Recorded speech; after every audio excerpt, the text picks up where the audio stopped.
Hello.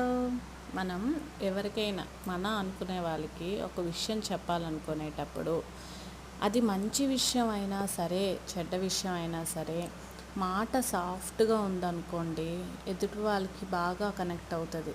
అదే మీరు మంచి మాట చెప్పేటప్పుడు కూడా వాయిస్ బేస్ ఎక్కువగా ఉందనుకోండి, వాళ్ళకి మంచి అని అనిపించదు.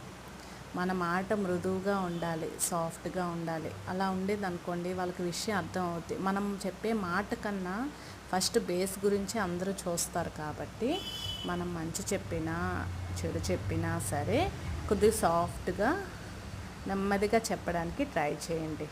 ఓకేనా? కొందరు చూడండి ఎన్ని తిట్లు తిడతారు తెలుసా, నవ్వుకుంటానే తిట్టేస్తారు. మనకు అర్థం అవడానికే చాలా టైం పడుతుంది, వీళ్ళు తిడుతున్నారా పొగుడుతున్నారా అని. అలా ఉండాలి.